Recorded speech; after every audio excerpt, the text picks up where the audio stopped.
wrote it in here, but it's a little confusing. So, yes, so thank you, Reverend Patricia. I appreciate it. Thank you. Great. Don't worry, we'll get it a little smoother soon enough. We'll get it a little smoother. Don't worry. Thank you. Oh, so beautiful to be with everyone. It's great to see people.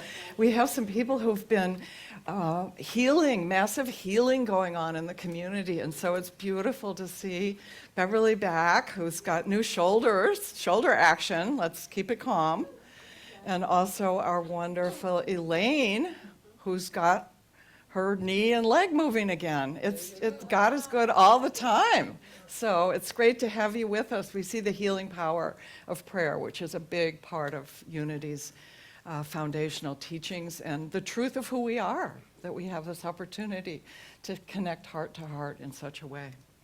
So, Roy and I used to go back to, Roy's my partner, and we used to drive back to South Dakota every year. Actually, I would fly, he would drive, and then we would drive home because his family was from South Dakota. And one of the things that I totally just loved was driving through Utah.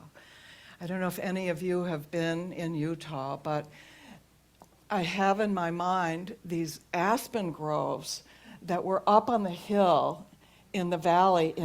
We were down in the valley, we'd see these aspen groves up on the hill in Utah. Just kind of like shimmering leaves, yellow leaves, and we would go a couple of years and just really marvel at the aspens. And then the last year we went, we could see how the aspens were not doing as well as they had in the past. And when I was thinking about this talk, the roots of connection, we're talking about love because it's February, and love is all there is, right? So God is love, we are love. But I was thinking about this idea of the roots of connection, and I thought about those aspen trees. And it's such an incredible thing to learn about these trees because they literally are the biggest organism on the planet. They are all connected through one root system. All the trees are part of one deep, deep root system. And apparently they're potentially 40,000 years old, this root system. And when one of the trees dies, the root system is able to bring up another one, like a sapling coming up from the earth.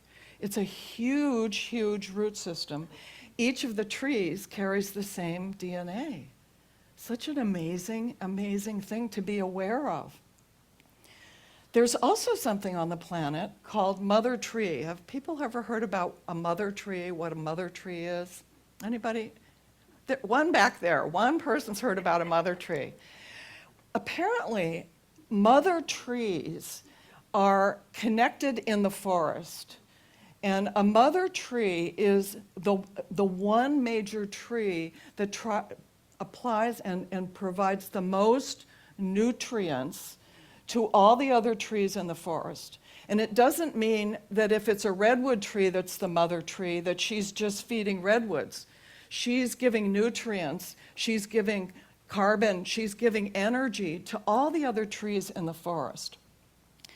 Where the aspens in those big groves, it's called a pando, which the pando is a word which means I spread. The aspen grove is one group of roots. The mother tree nourishes all the other trees that she's connected to in the forest through this microscopic fungi that come out of the edges of the roots. And they go off to give energy to all the other trees. It's pretty amazing, isn't it? I mean, nature shows us, in a sense, who we are. To me, this was like the macrocosm of the microcosm of who we are when I was remembering, first of all, the beauty of these trees. And we have some amazing ones here. I don't know if any of you, up near Guerneville and Anderson, there's just a beautiful grove of trees up there in Hindi Woods. Just incredible, incredible redwood trees that we have here.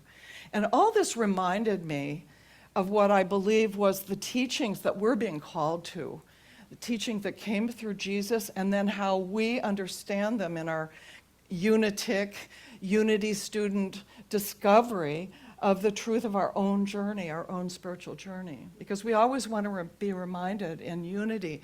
Whenever we're looking at anything in the Bible, we're understanding more about the life of Jesus and his teachings, we're always looking at how is that applied to me in my life? How is this out picturing in my life as an individual and also as part of a collective community like the trees?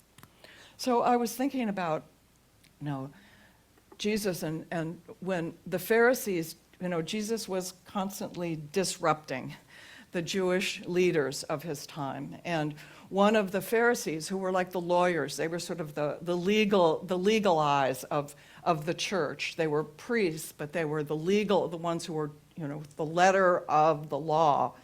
At one point, they asked Jesus, "What is your commandment? What's the greatest commandment that you have?"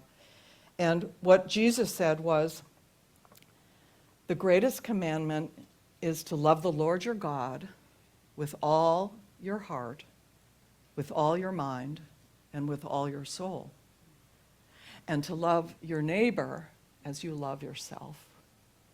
So for me, there were three aspects of that commandment. The first, to love God, love the divine presence. By that love, we talked so much about love this past month, about the connecting power of love, the harmonizing power of love, the way we literally draw that power in as we are love, and how we give it out, how we express it as we express the qualities of love in our life. So to love God is the first thing that we're called to do. The second thing he said was to love your neighbor as you love yourself, meaning we can't love our neighbor if we don't already love ourselves. Again, it's the put your mask on first before you try to help anyone else. So these teachings are so powerful for us. And I was kind of looking in some different Bible stories and really wanting to explore a little bit some of the rootedness and even the language of the rootedness that came out of the Bible. And, Jesus had his disciples, and one of the main people who became a teacher and really who carried on the tradition that Jesus carried was Paul. And I know a lot of women don't like Paul because they think that he was, misogynist and patriotic and patriarchal and all. But Paul was the one who literally went out to other villages to carry on the word and the teachings of Jesus. And a couple of the places that he went, and what he would do is he would go and he would set up a small village or a small little church, a small group, maybe a group like this size. And people who were Jewish at the time, but they were learning the teachings of Jesus. Eventually, Paul got put in jail. And so what we have, for the most part, are letters that Paul wrote to these various cities. We've all heard of Corinthians, right? We know what Corinthians 13, about love, talk about love. Well, Paul wrote to the town of Corinth. And the reason he wrote to the town of Corinth was because the people were getting confused about what was this we heard these teachings about Jesus, and a lot of different ideas were getting kind of distributed, and there was confusion and chaos that was happening in the villages. And so Paul, who was kind of like the expert, who was in prison in Rome, was writing letters to people in Corinth, telling them what it was that they needed to understand. And it's very, I just kind of wanted to share a couple of these things because to me it's a part of what we're being called into as we develop our relationship with the divine, as we develop a deeper connection with God ourselves, and then as we bring that out in terms of our connection to other people. So one of the things that Paul said when he was writing his letters to Corinth reminded me of the Aspen system. He said, just as the body, though it's one, it has many parts, it has as many parts in the body, but it creates one body. And this is kind of part of what the root system that the aspens have, the pando. In other words, there are many different trees, just like there's you, there's Julia, there's Leanna, there's Elaine, many different trees, but we all are part of one collective energy. And when I hear this and when I read this, it's very simple to get into a place of mental judgment and evaluation and to think, oh, well, it's only the trees that are unity trees. It's only the people that believe what I believe. But what Jesus was talking about, he was talking about all life. He was talking about everyone. And I think that that's so much a part of the message of unity that we need to really carry in our heart. We can see that there's parts of there's the eyes, there's the ears, there's the person who has a certain gift, but we're all connected to support the great work of spiritual unfoldment in each individual person and in the collective. And I think, for me in this time, there's a lot of challenges that people are facing. We're facing inner challenges because of our belief systems, and we're facing outer challenges because there are things that are happening that we may not agree with. But part of what we need to understand is the wholeness of who we are. Just as the aspen trees, we're part of this one organism, and we each have our own piece to bring to that. This is part of what Paul was talking about to the people of Corinth.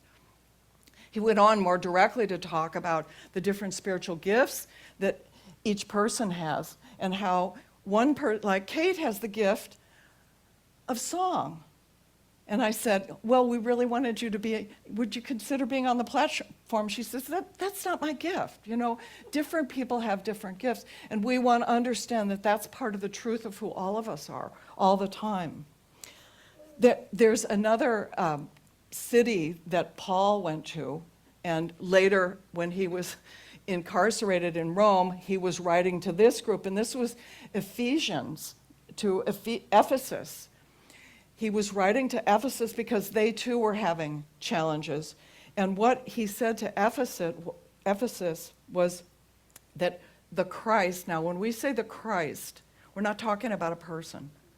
We're talking about a consciousness that dwells in each one of us, a consciousness that knows that we're part of the pando, that we're part of that root system, that we're part of the mother tree fungi that is able to be nourished and to nourish other people. That Christ consciousness knows the truth of who each one of us is in the world from the highest state of consciousness that we could even imagine. So when we hear that word Christ, we're not thinking about Jesus or a person. We're thinking about where we are in consciousness.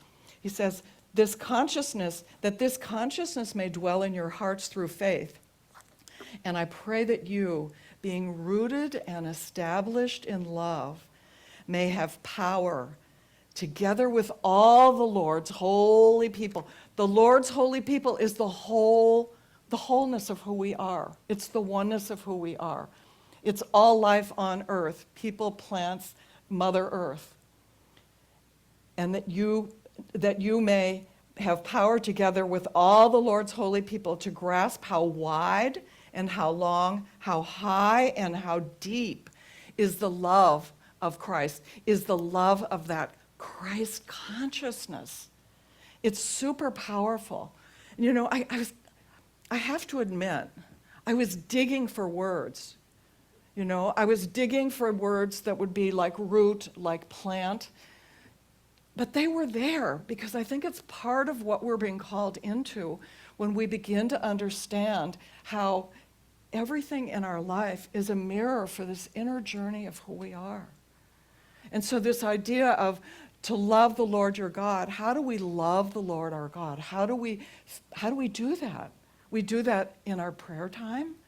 We do that when we connect from a place of wholeness. We do that when we're driving down the road and somebody cuts us off. We connect with a higher consciousness of who we are. we see and we know that that person is connected to us, and maybe something going on in their life that they're absent-minded, whatever. We do that when we're watching TV and we get triggered by something. We do that when somebody is angry with us. We connect to the presence and the power of something greater than what our reaction is, something greater than that sort of old habit of how we were taught to protect ourselves and to respond, to deflect, whatever it is.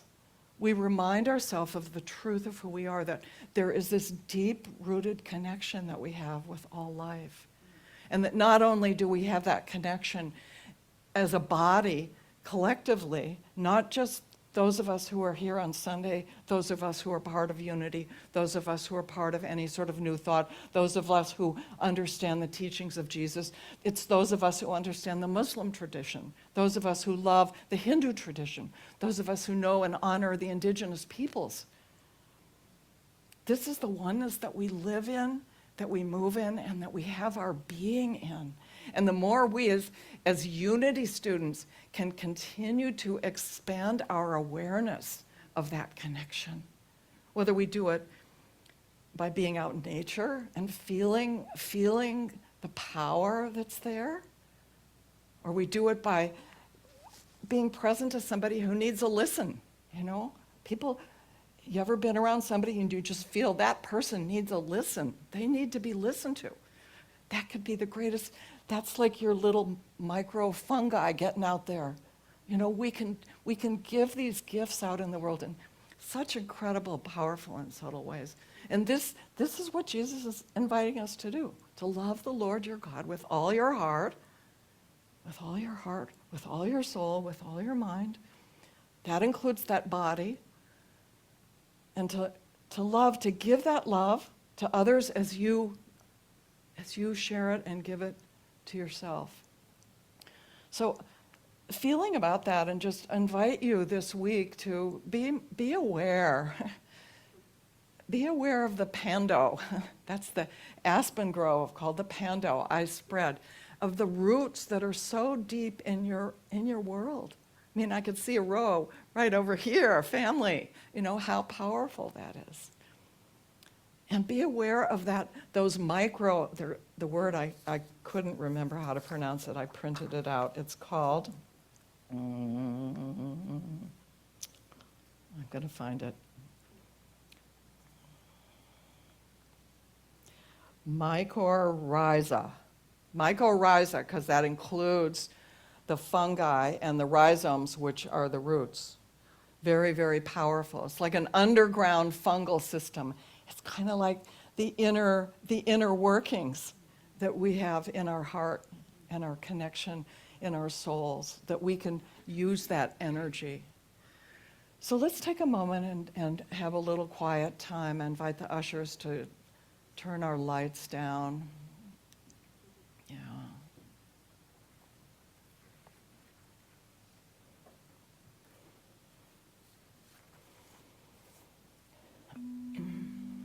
I want you to close your eyes if you're comfortable with doing that, and take a couple deep and conscious breaths.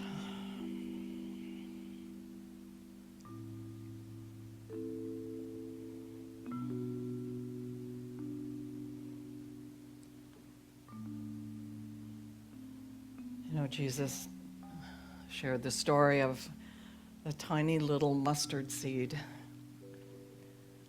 that grew into a great and tall tree where the birds could find shelter. We too have this seed of God within us. The seed of God grows into God, as Meister Eckhart reminds us. So take a moment just now, feeling into your heart, feeling that connection of the presence of the higher consciousness as you know it, the God of your heart, the spiritual presence, your higher power, or simply presence.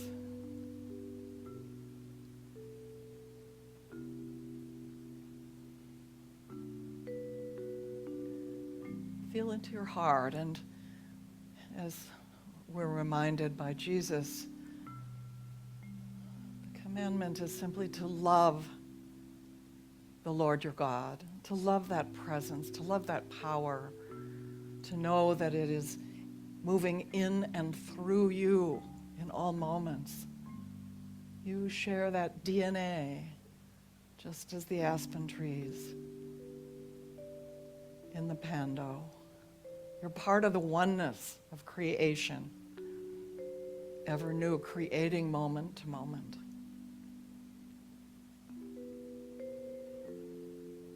And what is it in your life right now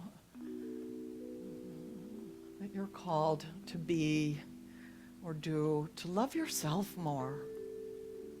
Are there some little tiny fibers, roots, little rhizomes and fungal fibers that are calling you to love yourself more so that you can be present to give and to love and to be a field of love for others?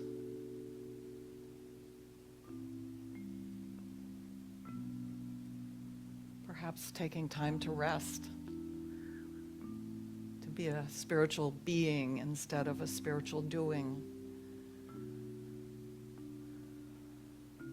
Perhaps to be out in nature, to sit in the sunshine or go by the ocean, or to find a spiritual book that inspires you and make a plan to read every morning. Maybe it's the Daily Word.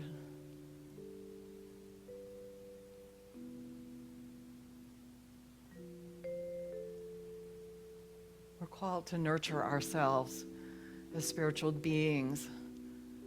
What is it you're called to do?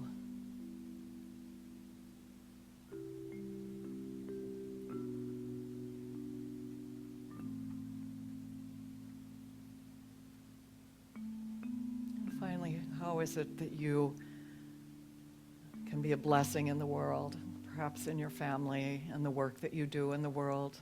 Some small gift that you can give of yourself, not in the material, but as your presence.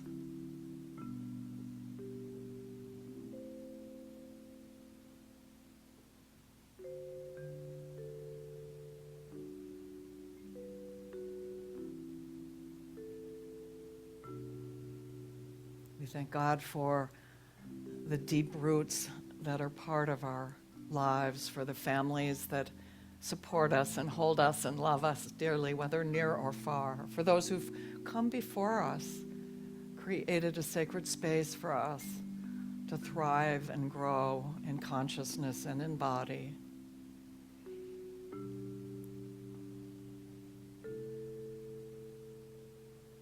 And we give thanks for this moment, for this time to be together here at Unity of Santa Rosa, feeling the deep roots of this community and knowing there are ways for us to reach out and to bless and be blessed.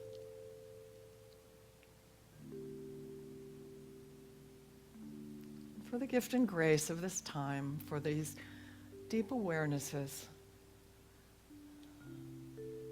that we are one people, one life, one love, one consciousness. I say thank you, thank you, thank you, God. Thank you to the blessed ones. Thank you to family and friends.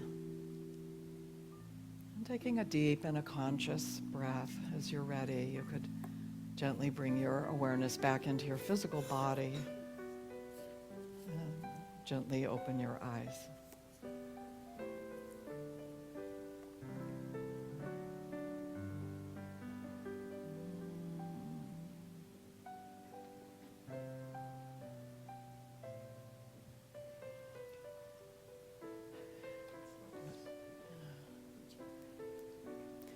So I would like to invite the board members to come up here. We have some new members that